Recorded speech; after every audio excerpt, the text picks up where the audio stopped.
I realized sometimes people will see something in you that you don't even see in yourself, and you actually have to kind of take hold of that. And like you said, leadership will always find you out. People will if you are called to be in leadership, lead.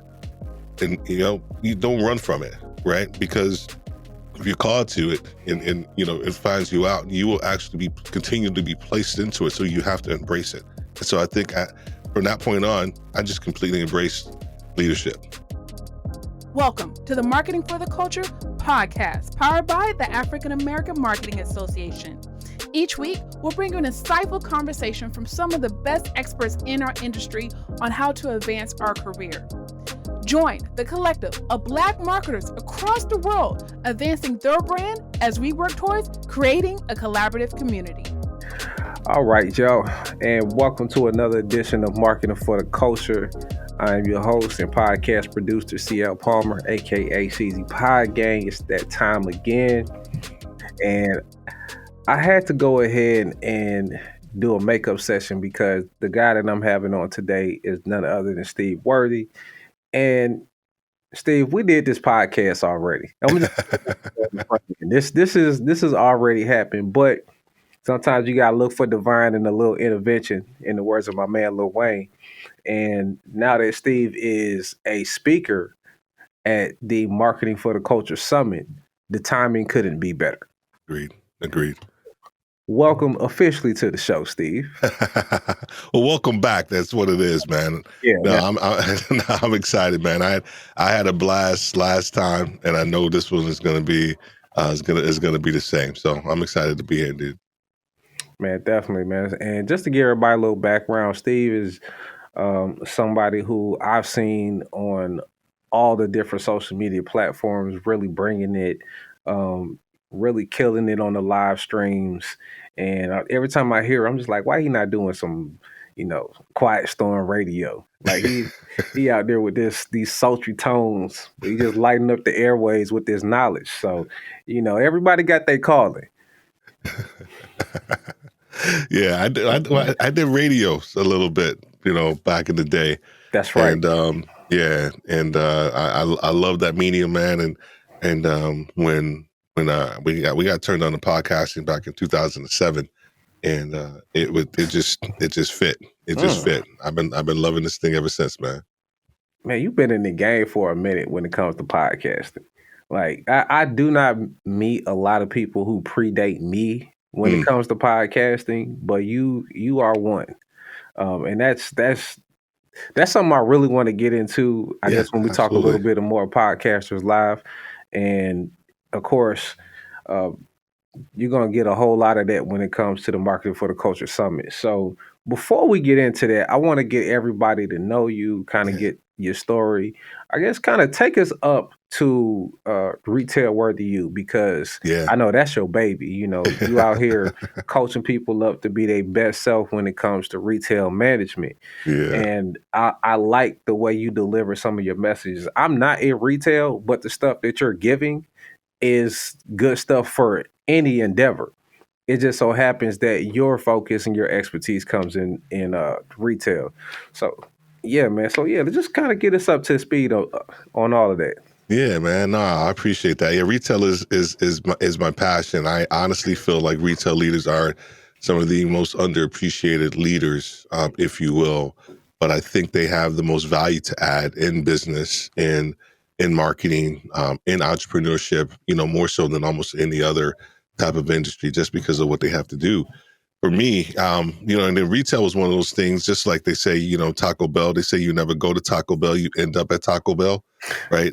Retail is very similar, right? I went to undergrad for accounting, lasted like 5 months in accounting, hated it. Fell into retail with a small company called Caribou Coffee as a district manager. And it was on from there. Along the journey, I started doing some coaching. I started doing some business development, entrepreneurship, and teaching classes at my church, entrepreneur classes. And it just turned into this idea called, initially it was Worthy Business Solutions, helping people with their business concepts. And then it fell into the idea of like, I couldn't stand trying to put business plans together. So I would be more of a coach consultant. I think we talked about that last time. Yeah. I fell into being more of a coaching person for them, helping them with their idea and crafting it, helping them with their business model, the value proposition and things like that. And then that just never left me, that passion for coaching and helping people. And I was still doing leadership on retail at the same time.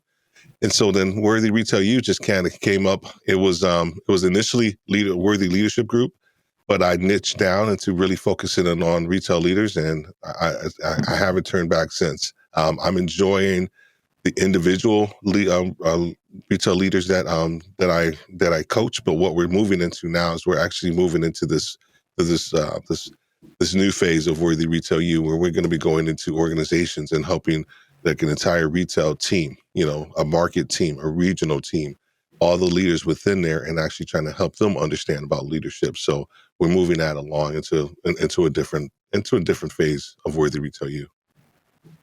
Man, I love that, because you were already looking to just put people in position, and you had to figure out the best way to help. And a lot of people, like myself, have that problem where we try to help people across the board, but we end up trying to just do too much. And I know for me, it was with websites. I make websites, I can edit websites, I can do stuff for myself. But when it comes to clients and people wanting to pay me to do websites, it's like, okay, it's a little bit more than I need. I could just write the content, put your copy together and then have somebody else do that design. So yeah, man, I really get that point right there. But tell me this, like, I guess because you have gone in the leadership direction, did your military background influence that at all? Oh, massive. I was actually I just did a podcast yesterday on LinkedIn, and I went into my story and where I was the reluctant leader as a young guy, right out of New York, and moved into the Air Force. And my TI training instructor, selected me to be a squad leader. There are 60 people in a squadron. I think 60 to 80 people in the squadron. And so there are 4 squad leaders, and he chose me to be a squad leader. And man, I didn't want to do it at all. I didn't want to be because I was running from the responsibility. I didn't want the responsibility. One of the things I've learned over my career with leadership, you're in leadership for 2 roles. It's for 2 reasons. It's either the reward or the responsibility. But a lot of times they want the reward without the responsibility. I didn't want either. I didn't want either. I don't care about the reward. I don't care about the responsibility. None of that stuff. And but I've always been placed into those roles of leadership. And so I got out of being a squad leader. We get back to the squadron. He pulls me into the office, and he says, "Worthy," and I'm like, "Oh, here we go." So Worthy, you think you got out of this? Think you got out of it just because you're not a squad leader anymore? But let me tell you this. So when leadership will always find you out. And, as a kid, right, it's like one of those sayings where like your parents say something, you're like, dude, what the hell are you talking? What does that mean? Right. And he said, well, you're not squad leader anymore, but now you're what we called back in the day, latrine queen. So now you have responsibility for the cleanliness of our entire bathroom for, 60, 75 dudes at Lackland Air Force Base in the summer, San Antonio, Texas, funky. But my job now is to keep up the cleanliness level of this entire bathroom. And so sometimes you are thrust into a leadership position, and that's exactly what I was. I couldn't. There was no way out. I ran from one, and God put me into another one, and I just said, okay, here it is. What I'm going to do. I've strategized. I figured out what we needed to do. We partitioned off part of the bathroom. I got some of the biggest dudes in my squadron to be on my team, so that I can have some muscle. So that way, if somebody was going in the bathroom when they shouldn't, you have to do a 2-lie, right? So strategy for me developed pretty quickly. We won several accommodations for the cleanliness level. And I thanked them at the end of my graduation, right? Because that was a leadership lesson that I realized sometimes people will see something in you that you don't even see in yourself, and you actually have to kind of take hold of that. And like you said, leadership will always find you out. People will if you are called to be in leadership, lead. And, you don't run from it, right? Because if you're called to it and it finds you out, you will actually continue to be placed into it. So you have to embrace it. And so I think from that point on, I just completely embraced leadership. I mean, I was raising my hand for everything that had to deal with leadership because I just wanted to learn and grow at that point. Man, that's fire. Like, sometimes I do look at myself and I'm like, I probably could have went to the military just to pick up a double dose of the discipline and that push. Yeah. Because once you're in that room and you stick out, they're gonna move you to where they need you to be. Like you can't run. It's like, oh, you get all of this too quick. You're going into the next room. And I probably could have used some of that. So yeah, I'm glad to see that some of this stuff is working how it's supposed to out there, man. It does. It's in the military, right?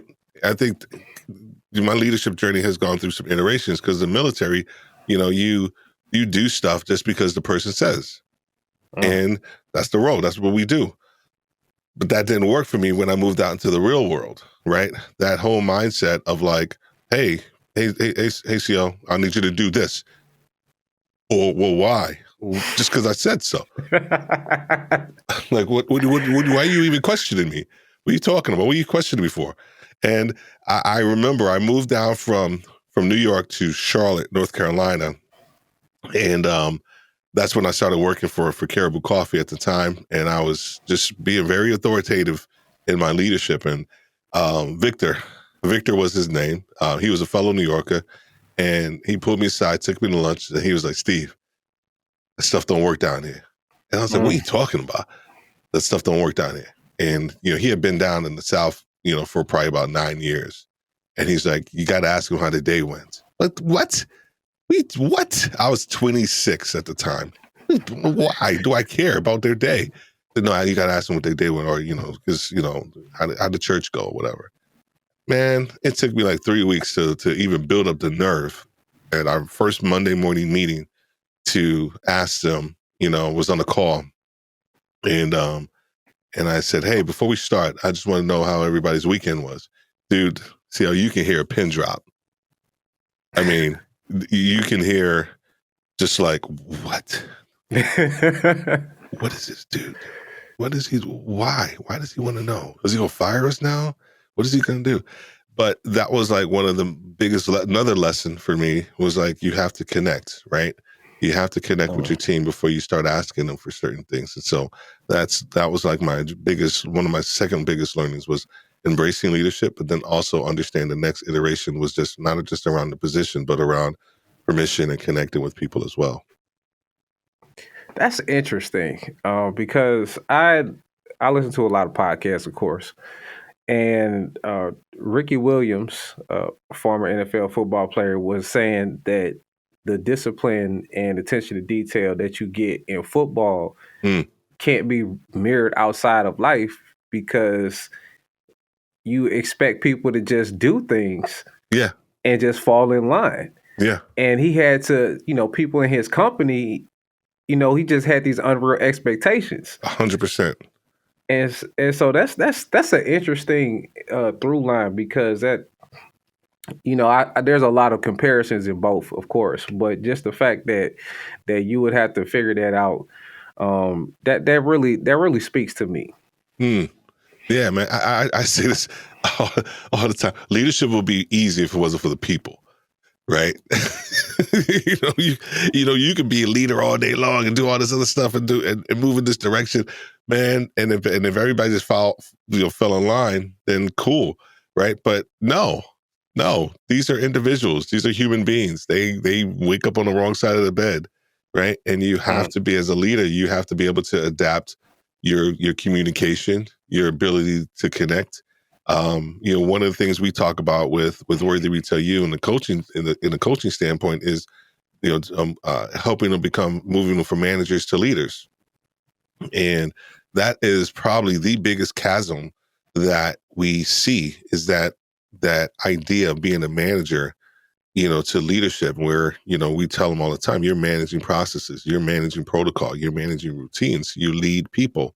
And that, that disconnect of like, I need to be in the trenches with my people, to being a leader where you're up here kind of setting strategy and moving things forward. You can still be in the trenches with people, but your level of communication and how you get things across and how you get things moving forward, and the execution side is absolutely different. Your ability to identify talent in your team. When you're a manager, you are the talent per se, right? And as a leader, you're identifying the talent to actually move the agenda forward. So just trying to help them with that disconnect, or help them move from that manager to a leader, is one of the biggest issues that we've been seeing in retail leadership. Okay, so since we are talking about Worthy Retail, tell me what is Worthy Retail doing on a day-to-day, and where does the podcast and the live streams fall into that? Yeah, man. One of the things that we had to do was because I do this when we start talking about podcasters live, and I'll bring it back in the context of like, I always tell people, I tell people that you have to have pillars. You have to have for your content, right? And those pillars, you have to run your episodes through, right? So ours is communication, culture, and career advancement. So those are from our Worthy Retail U standpoint, and they feed into the Retail Leadership with Steve Worthy live stream and podcast. So everything is hand in glove. There's no deviation for either of them, because those are the core issues. It is communication, culture, and career advancement. And so the podcast in and of itself is just a microcosm of what we do. We take topics and concepts from what we talk to our clients about, and we just put it out there in the podcast form.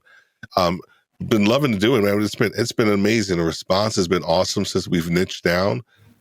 I know I'm not a big download person, but man, I got to say the downloads have actually been a super duper increase since we were the Retail Leadership, the Worthy podcast. So right now, it is just spiked up, and then the feedback from those episodes have been amazing too. And then the live stream, we put the live stream on hiatus until May, because we were interviewing some really good people, but we weren't interviewing like the right people. We weren't interviewing true retail leaders, right?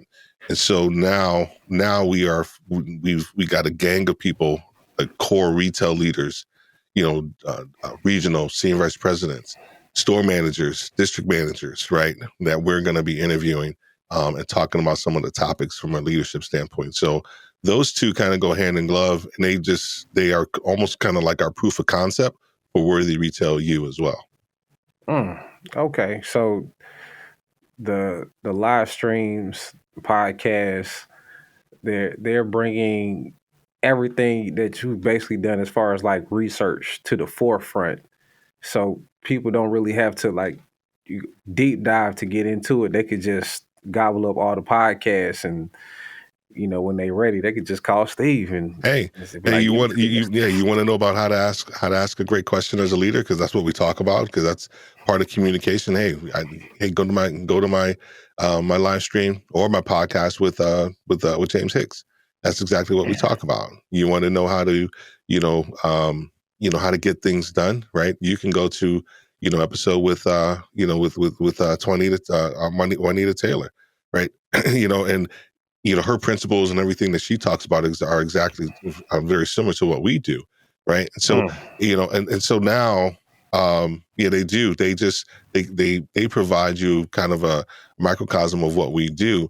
But then if you want to get a little deeper with us, of course, just they can hit us up and do a preview call, and we can talk about all that stuff too, and kind of identify where they are.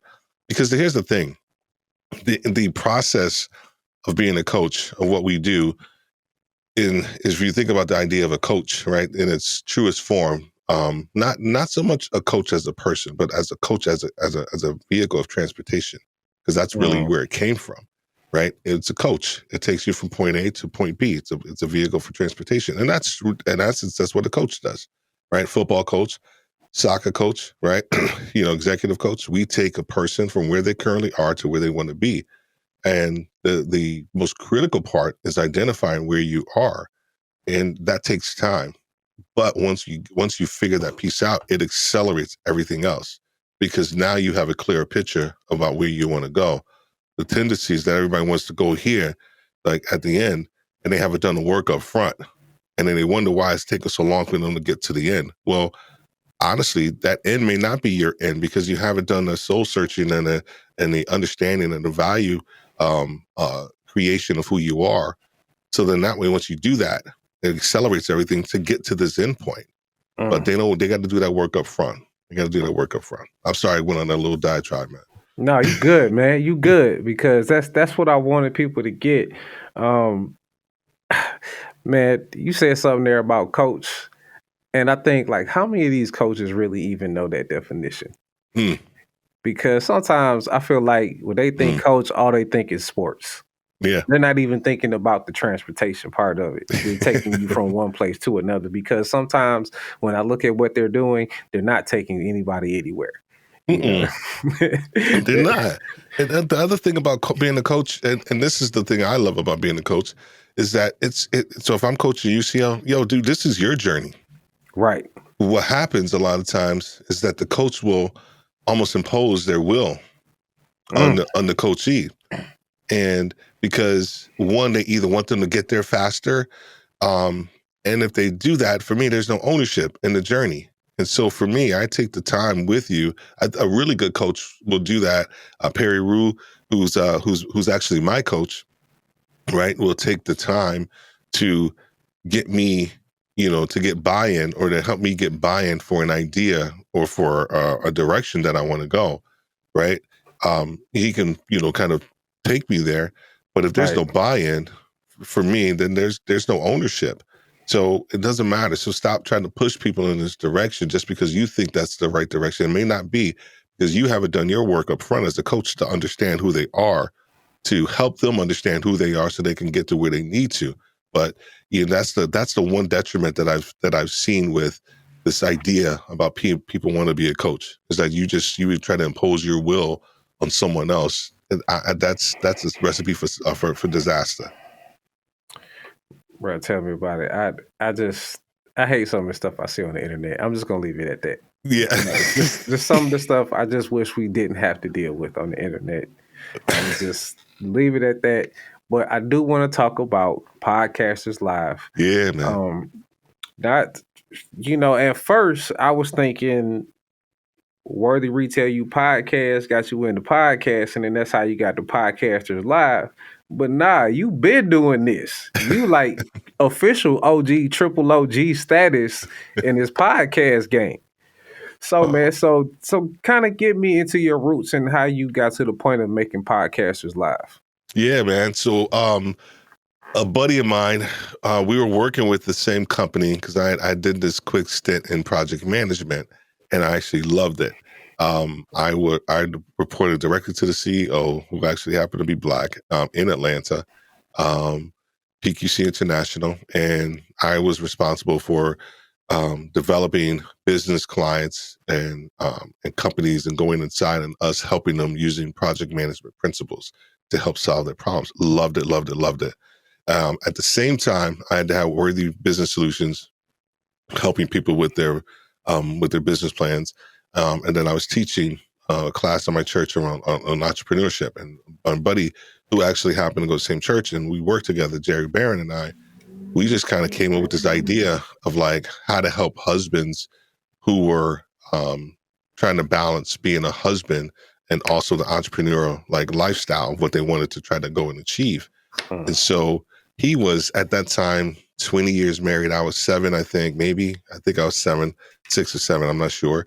But, so we started this, this company. It was called For Husbands by Husbands, completely bit FUBU. So those of you who know FUBU, for us, by us, you know, being in New York, I completely bit that. I don't care. Hey man, shout out to the shark, man. Shout out. Shout out. But it was a business first, and then we started doing Blog Talk Radio, and man. yeah, so I'm going back. So we started doing that and interviews, and then we would do our own discussions. Or if he couldn't make it, I'd go in there and do my own. And then our CEO, who happened to be like this tech, like forward thinking guy, like just thank God for him. And he was like, "Dude, have you guys heard about podcasts?" And we're like, "No, what is that?" Man, he hipped us to it. Hipped us to, I sound old. You know, sound like I mean, like, you know, like this is the 70s. He hipped us to it. My bad. But he told us about, you know, podcasting, talked to us about RSS feed, all that. So we just did our research and all of that stuff. We found a way to take the recording from Blog Talk Radio, and actually started utilizing that, you know, that feed for our RSS feed, and started utilizing that system and promoting it there. And then we just started creating our own recordings as well too. You know, if there was something like on a drive home because Atlanta traffic was horrible, we didn't care about the audio quality. We would just record something in our cars, and next thing you know, and then we put that up. We put that up as a podcast, and so we were just uploading. We got fixated with uploading, putting the content out there, and then over time we got better at it. We developed some interviewing skills, editing skills, and some certain things like that. So we did that from like 2007 till around 2011, 2012. We started, how that go, man. We started making more money professionally. He was like, "Yo, I'm on a business trip. I can't make it." I'm like, "Okay, I'm on a trip. I can't make it." And then we were just like, "Yo, so we can't, we can't." We had to dissolve it. But that was that, man. And then started The Worthy Podcast. Horrible name for a podcast. I have a pretty decent last name, but nobody knew what the hell that podcast was. And niched down into Retail Leadership with Steve Worthy. And then it was International Podcast Day. Well, let me back up for a second. I was part of this podcast support group, International Podcast Support Group. And 4 of us kind of broke off. It wasn't anything negative about the group. We just connected. And this was like early 2000, I want to say, late 2020. And we would just meet regularly via Zoom. I was the only American. Everybody else was over in the UK. And I said, "Dude, this should be a podcast. Podcasters talking about podcasting. This should be a podcast." And, we just kept meeting. International Podcast Day came about last year, 2011. I jumped on the live stream with Scorpion and Walter. Shout out. I'm telling you, man, as soon as I hit the finish button, Podcasters Live was born. Because at that time I had fell in love with live streaming. And I said, "Dude, I got to do this. I can't wait. I can't wait." It was just something inside of me. Within a week, we had the logo set up. Same person that did my Worthy Retail U logos and all that stuff. She caught the vision.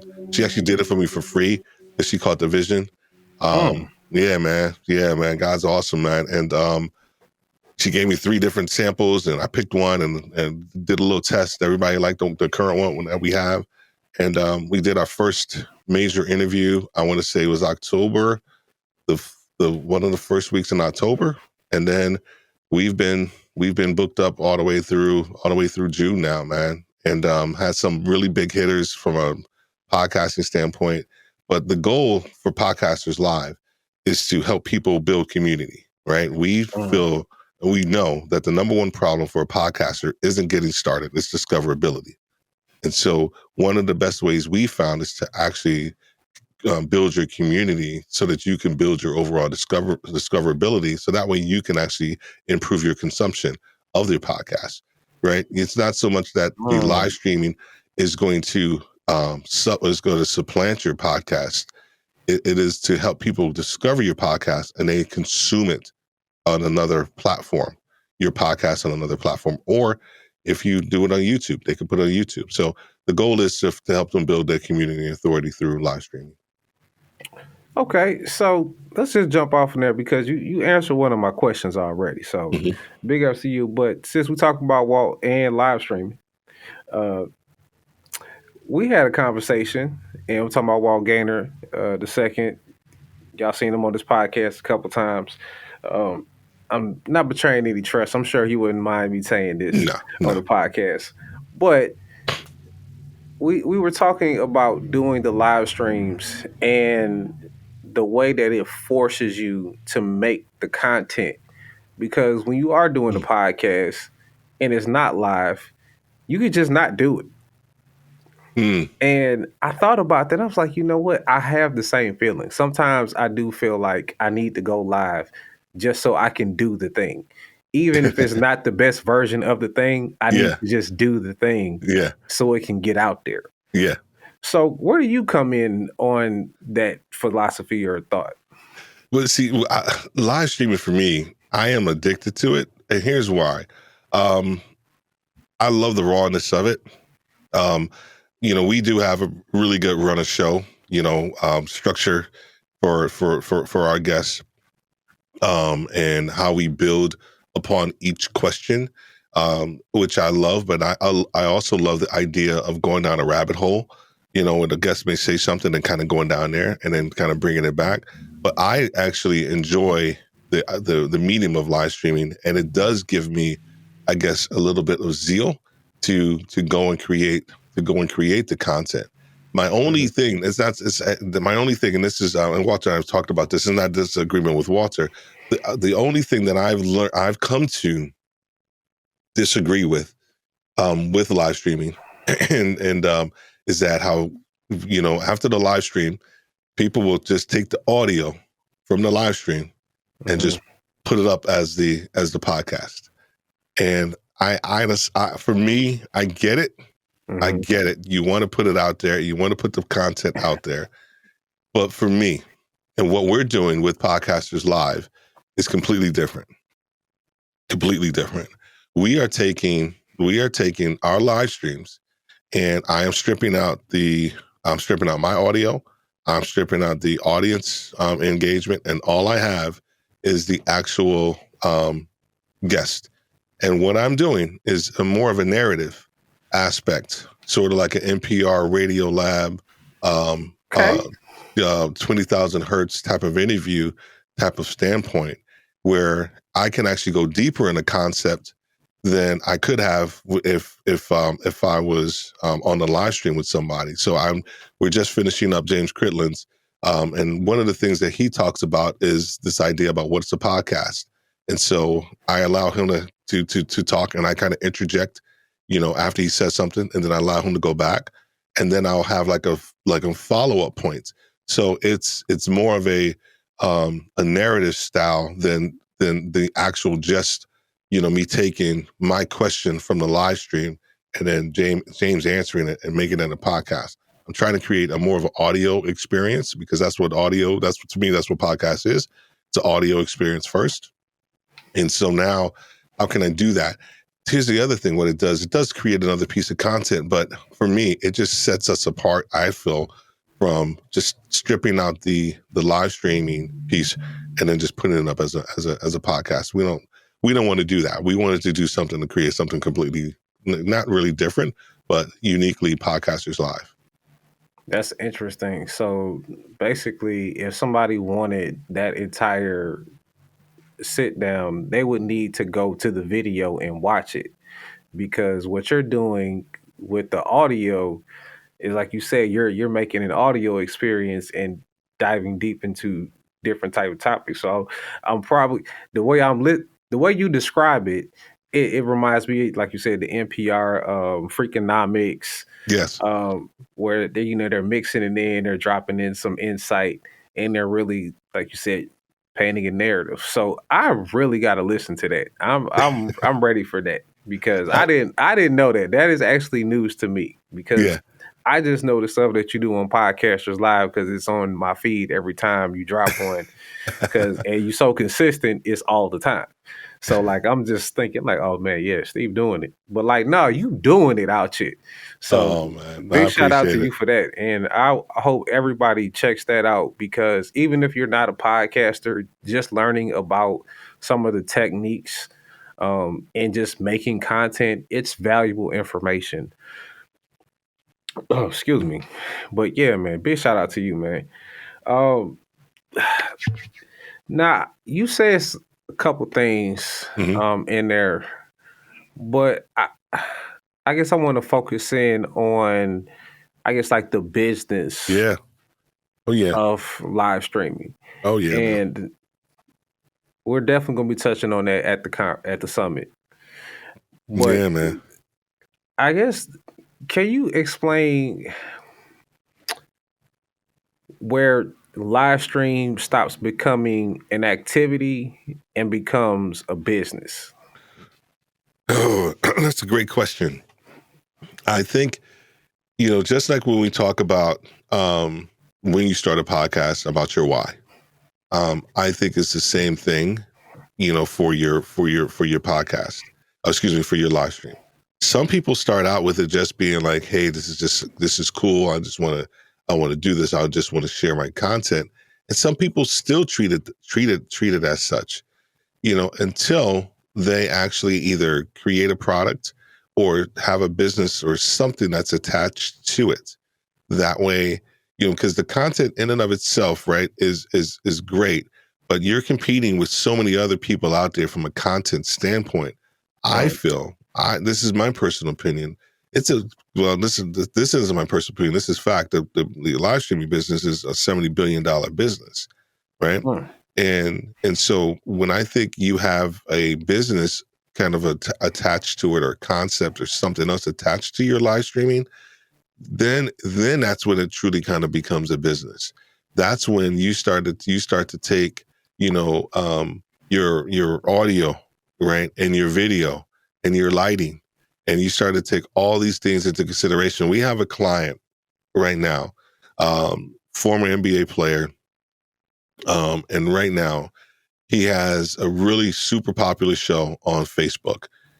Great show. Audio, not so much. Video, not so much. Um, Background, not so much. Run a show, not so much. Right? All these things that he's identified that, and that's where we're working with him.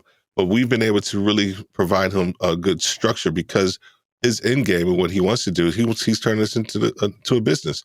He wants to show other young people how to become a broadcaster. I said, well, you have to have a look of a broadcaster. And so, when you start to think about your why for your business, then you start to take different steps to actually monetize. Just like podcasting, right? For some people, podcasting is just a hobby.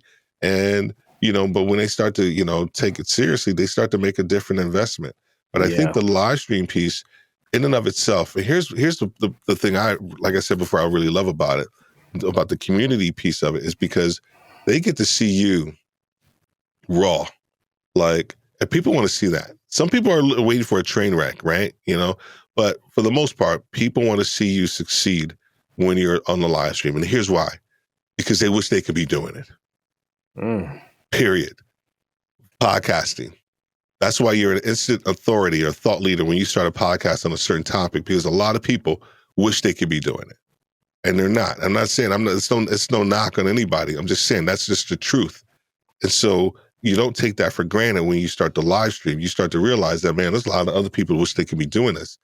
And so how do I actually make the most of this? And actually, just like we talk a lot about podcasting as a craft, which is why we're doing Podcasters Live that way, because we want our podcast to be crafted and not just something that's just actually placed out there, because we respect the craft. And I think with live streaming, I respect the live streaming craft. And so making sure people look good, making sure people have a good run of show, making sure people, if you are getting sponsored, how does that play within your run of show? How does that play within your background? How does that play when you actually position yourself, the guests that you have on your show? Don't just have anybody on your show. If they're not fitting within your brand or your concept or your pillars, then why have them on the show? So there's a lot of different variables that kind of go into play, but I think it falls back to, why do you want to live stream, and what, and then why if you want a podcast, but why do you want a live stream? Because that will dictate all of your decisions kind of going forward. That was very insightful, Steve. Thanks, man. I want y'all to make sure y'all come out to the Marketing for the Culture Summit so you can hear Steve drop more bombs like this. Like, you got to know your why. Like, it's the most simple thing, but just the way you put it, it's a good reminder. Like, if you really trying to get into the game and you want to do something, whatever it is you trying to do, it's like, you know why you doing it. Like, it's the worst thing, and we hear this all the time, and this is great timing. I'll use it from a podcasting standpoint, even from a live stream standpoint, right? People just jump on there and they're there with their boy or their gals and just want to chop it up. And, that's cool. Awesome. But don't get pissed when nobody's watching, or don't get pissed when nobody's downloading your stuff. Right. Because your people will watch it for a period of time until somebody else with something, a more polished show, an actual structure, and create curiosity for them, will stop watching your stuff. My mom, God bless her, if she was alive, she would have probably listened to the first 5 episodes of Retail Leadership just because it was me. And then in episode 6, I would have, hey, did you listen to episode 6? Nah, baby, nah, that's not my thing. So right, even your people will give up on you. Now, I won't say give up on you, but they'll stop after a period of time. Right. So don't complain about your stuff, right? And you haven't done the work to actually get it to a certain point where people really want to listen, right? This is an exchange. Live streaming is an exchange of your content for another person's time. Get that, please. Right? And you want to go out here and you want to just live stream for live stream's sake. I get it. I to test the waters, I did the same thing. I tested the waters, and I didn't care if anybody was watching at that point in time. And I honestly still don't care, because I want to get the content out there, because I know the content is going to help somebody, whether it's them live or they catch it on a replay, or somebody's going to share it or whatever. But don't get upset when nobody's out there because you haven't done the work to get it up to a certain point. And that's exactly what we do with Podcasters Live. We help you get that stuff to a certain point where you can feel good about the product that you want to put out there, because we take this seriously. We take podcasting seriously, just like I take my leadership coaching seriously. And the crazy part about it, CL, is that, it may seem different, but man, that leadership coaching comes into everything I do. From with my clients to, the stuff that I talk about per se, how we conduct our business, all of that leadership coaching stuff all comes into podcasting. The discipline that I learned from the military of trying to craft a message, all of that stuff, all of it kind of comes into play, man. So sorry about the long-winded answer. I don't even know if I answered the question or not. Hey, man, I mean, it really wasn't a question. I was just saying something. I think I went on but podcasters talking about podcasting, that's always going to be a conversation. It'll be never ending. I know I need to come back on Podcasters Live, because I got some things I want to say to the community. I'm gonna get my platform together so everybody will know what I'm talking about. But I want to bring some real talk. Sometimes people don't like to hear some hard truths. Come on, man. We might have to just build me in like a 4-minute segment where I just spit some hard truth and then I just get up out of there. Actually, that's gonna be the name of the podcast Hard Truths. Right? Oh, or the truth, or the heart, or I like that. The podcast Hard Truths, or the truth about podcasting, something like, because people need to hear it, and that's the thing. Like, we think that somebody doesn't want to hear those things, and that's, I think the main naysayers. Oh man, why you gotta say it like that? Those are the ones that need to hear it. Mm-hmm. Those are the ones that need to hear it. you know? Look, I'm trying to wait though, because my girl still say I don't know how to talk to people. So I'm trying to get that part figured out so I can know how to talk. But I got to keep it real sometimes. Yeah, but Steve, you have been very gracious with your time, man. Is there anything that excuse me. Let me start over. No I'm Steve, you've been very gracious with your time, man. I appreciate every minute, everything you talked about today. Is there anything you want to let the people know about that you got coming up? Let people know where to get in contact with you, and just tell them what they can look forward to at the summit. Yeah, man. So hopefully, maybe by the time this is out, we will have already launched a new website landing page, asksteveworthy.com. Hey. Because what we have found is that, whether I'm on a podcast or I'm speaking somewhere, we talk about Worthy Retail U and we talk about Podcasters Live. And so we wanted to create this one spot where you can find both of them. We have two separate websites, but we wanted to create an area there where you can find both of them. So asksteveworthy.com should be launching by probably Tuesday or Wednesday or something of that for next week. So that is going to be your one-stop shop to find everything Steve Worthy, what we do with both brands, speaking, engagements, and ability to look at both of our YouTube channels and both of our podcasts as well. For the summit, man, listen to me. Come loaded with your questions, right? I can talk all day long if you guys couldn't tell about whatever, but I love questions. I love engaging, I love hearing about your ideas about whatever it is that you're thinking about from a concept standpoint and giving you some quick thoughts. But we're going to talk about, we're going to try, talk about monetization. We're going to talk about how to start, potentially how to start a live stream. What does that do? What does that mean, right? How do you show up, right? Because I think that's the other part that a lot of people, they miss. Like, hit the go live button is cool, but how do you show up, right? Because you are your brand. And so it's important that you understand how you show up. So we'll talk about that because that goes into monetization, sponsorship, creating, some income from your live stream. How do you show up first? Let's get that on paper, put that on wax, as we say back in the day. And then we'll figure the rest of that stuff out. But let's figure out how you're going to show up. So we'll talk about that and a whole bunch of other stuff as well. Y'all get ready. It's going down. May 12th, the gathering spot, Atlanta, Georgia. Seats are very limited. So if you do not get your tickets as soon as possible, you're probably not going to get in. I'm just going to say that on the front end. But yes, once again, thank you, Steve. Yeah, thank you, man. I appreciate it, man. I appreciate everybody for listening and